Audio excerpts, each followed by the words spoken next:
Hello and welcome to this edition of our podcast on safety and organization culture. My name is Akhilesh Mandal. I'm your host. I lead India operations of Hofstede Insights. We are a global cultural advisory firm headquartered in Helsinki, Finland. Our focus has been aligning organizational culture with purpose, vision, values, and strategy. We also work extensively in building multicultural intelligence for cross border teams, cultural awareness, cross cultural communication, and so on. And our most emerging practice is, of course, consumer culture insights for marketers. Now, my guest today is Sjaak Pappe. I'm still not sure I'm telling his last name very well. Jacques, you would correct me. Unlike Yeah. my previous guests who came from primarily our client organizations, this time around I have turned the spotlight to our own organization, primarily because we boast of over 150 expert partners who bring a plethora of expertise and experience in a variety of domains. Jacques is one of our most experienced senior partners by training, by academics. He is an organizational and management sociologist, and he has been a practitioner, researcher, and advisor on the topic of safe culture to several organizations across different industries. So, a very warm welcome to you, Jacques. It's my great pleasure to host you today.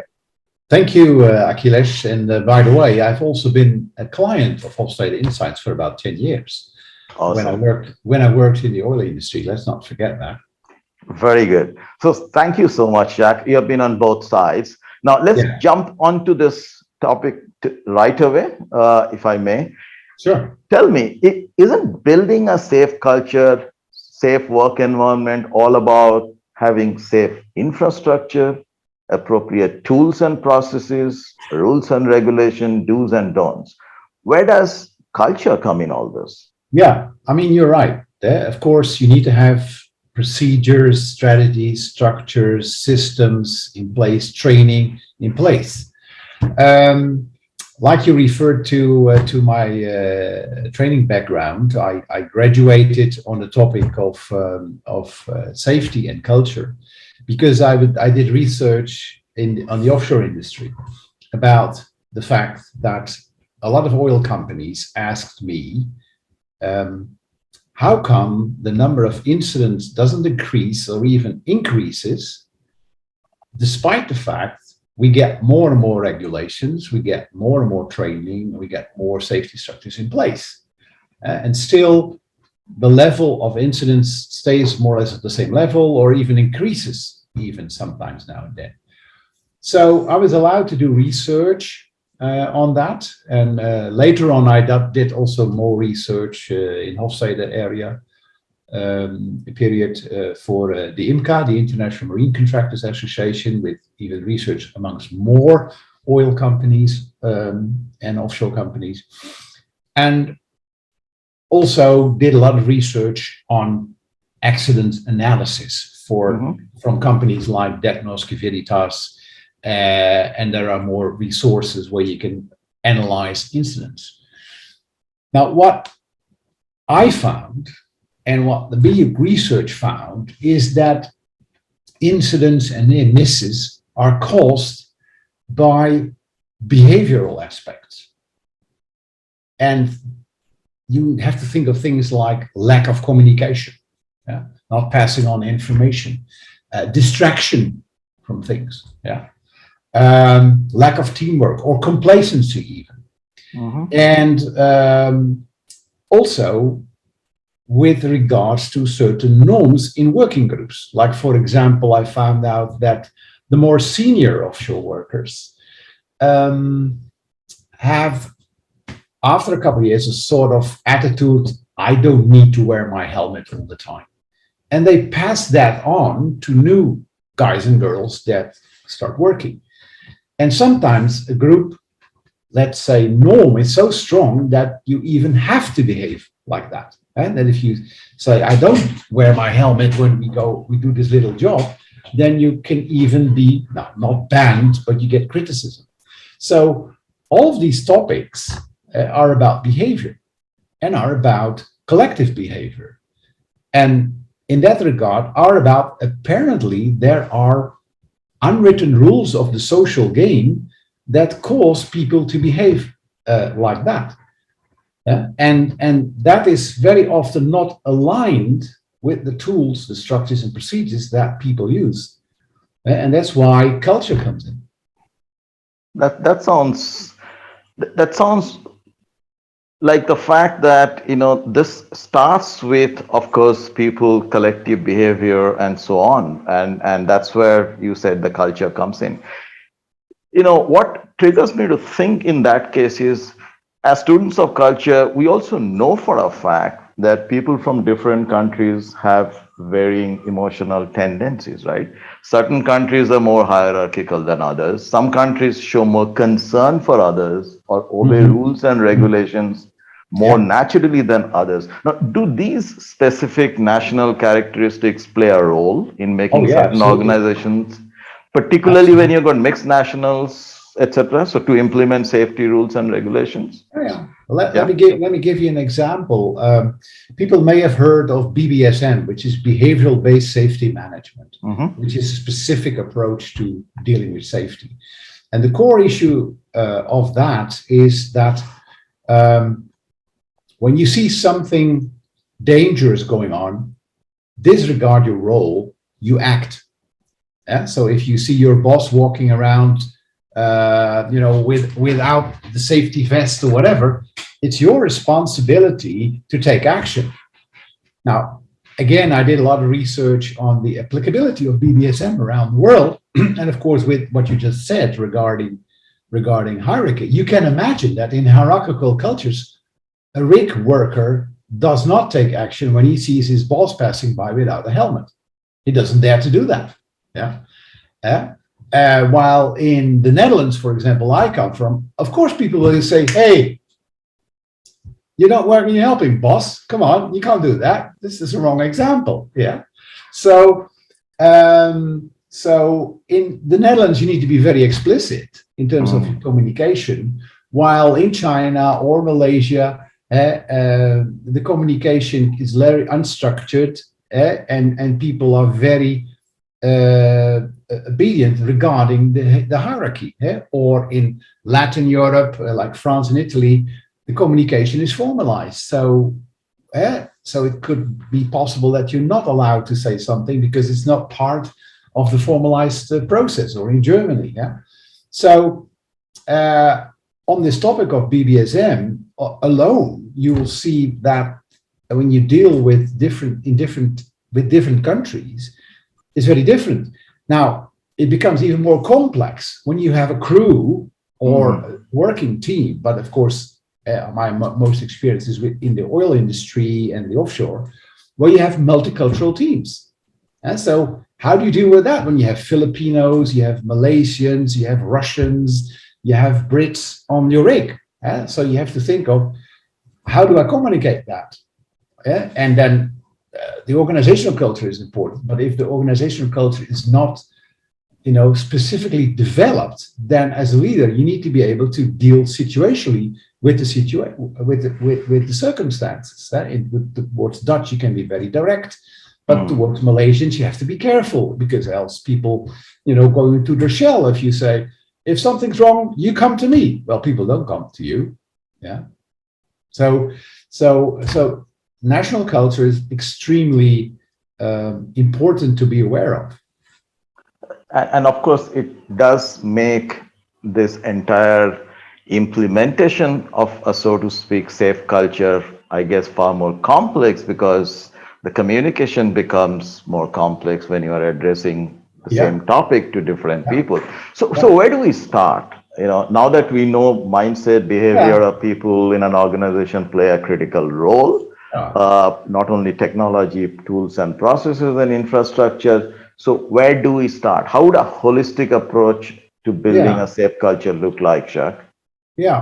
Well, let's assume we deal with a multicultural workforce. Mm-hmm. Then there are three things extremely important.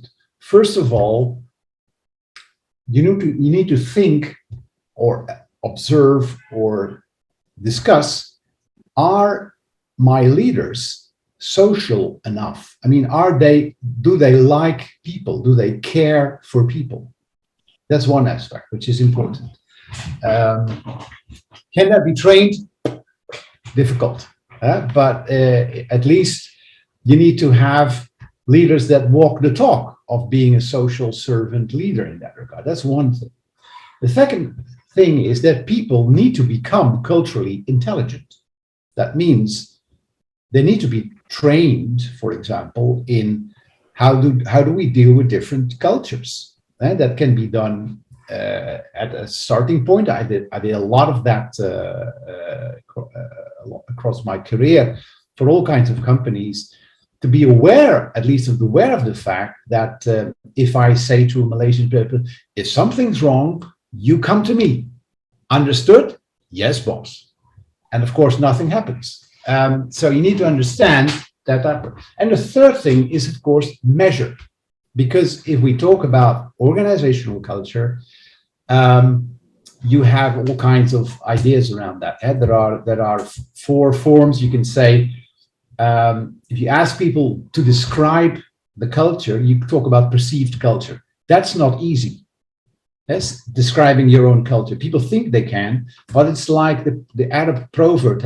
We don't know who invented the sea, but we're sure it was not a fish. Because the fish, ask a fish to describe the water around it. He can't do that. So, and then there is desired culture. People have a certain preference, but that's not the same as what the actual culture is.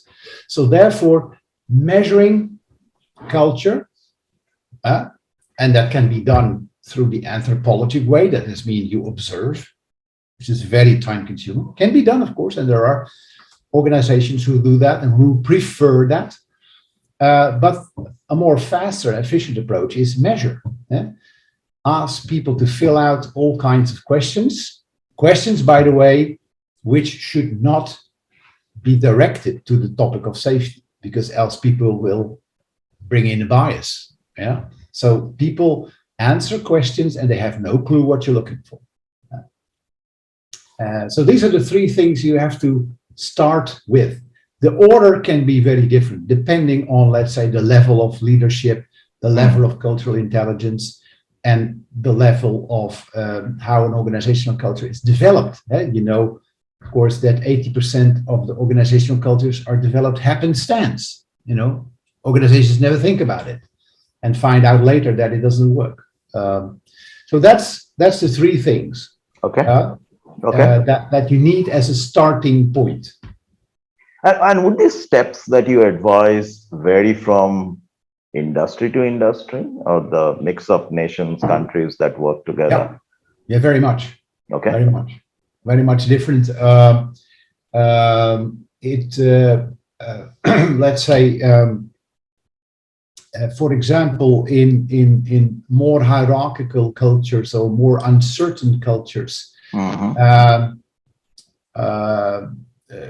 organizations tend to want to take the direction of the process more into their own control, while in more egalitarian cultures, they rely much more, they're more relaxed on the advice, let's say, of the consultant. So it's important to make a good analysis. What is the change management approach in this industry and in general in this country? And for that, you need to explore and talk about that with potential clients or with organizations. By the way, from the culture management, you will also get information on that. Because we measure, you should not only measure norms, but you should also measure the values. And values give you, for example, insight on, this is a very hierarchical organization. Okay, that means you have to start at the top. And then you have to find out that the role of the CEO is probably much more important than in an egalitarian firm. Yeah, so the approach is let's say, very different. The steps in general, of course, are more or less the same. Measure, train, leadership. When you've measured, you determine what are the gaps between what I would like to accomplish. Because also, why it is also different, because many organizations use very different safety systems. Right. Right. Yeah. And I would say, if you come in to talk about cultures, you should never interfere in these systems, because you're going to get an enormous debate about who's right and who's wrong. And you shouldn't do that, because culture can be aligned to any safety system. Yeah. So you first have to think, what kind of system do they use? What is their level of development? Are they very much developed in terms of safety, or are they at the beginning of a development process? Also, that determines very much. But the generic approach is measure, determine what you want to be in safety, compliant to the government rules, compliant to the behaviorals, to the system they use, make a gap analysis, decide after the gap analysis what areas you're going to focus on, develop what we call levers of change in order to change people's behavior, because an important aspect to understand with change regarding culture is you can't change the people, but you can change their behavior, their attitude, their beliefs by changing the environment. I get Except that. for top leadership, where you need to have discussions about who's going to walk the talk here in this change process from you guys or girls. But in general, you change, let's say, the environment. Let me give you an example from one of my research.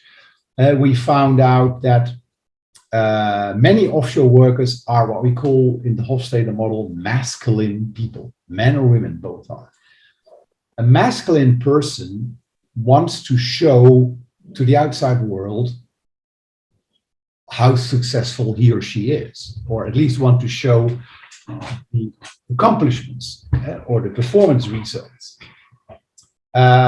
So one aspect to help change their behaviors, because they are sensitive to status and whatever, develop incentives. That helps people to change their behavior. But also other topics like if you find out that certain groups do not work effectively together, you get rid of the team goals and you develop common goals where they are forced to work together because they have shared goals. Or you make everybody responsible for safety in an egalitarian organization, for example. And the last step is also very important, is that the change process is addressed in a very different way per culture. Can be top down, or can be from, in egalitarian companies, can be people lower in the organization, even volunteers. Let volunteers who are interested take the lead role in change. So the approach is very, very different, but the general outline of the process I just sketched is more or less the same. I got that. Sjaak. So let me kind of get the essence of the summary of this. So while the approach remains that of measurement, that of understanding, what kind of norms, etc., do exist, the maturity of an organization in the safety index, if that is, and also the mix of nationals which are working in this, pretty much the change actions would be, though, on a similar line. However, the way you implement would vary based on the existing organization culture and the national culture mix. Is that right? Yeah, very much. Very much. Okay. Yeah, very much. Yeah. So that's I think gives us a summary view of things. Obviously, we cannot deep dive on the topic in a limited time that we have set for ourselves. So, in a sense, Sjaak, while the approach is methodical, step by step. But would I be right to say that if you need a sustained, and the keyword here is sustained safe culture, the place to start would be the collective mindset of people inside the organization, more specifically, start with the leadership team? Is that what you would recommend? Yeah, normally, yes, but it depends very much on with what kind of question do they come to you as consultant. Right, right, Yeah. right. If it's a small issue, then you can deal it with a local team. But in general, you can say, yeah, if it is an important issue across the company, then you start at the top. So Because thank you so much, Jack, for sharing your insightful reflections. Bye bye.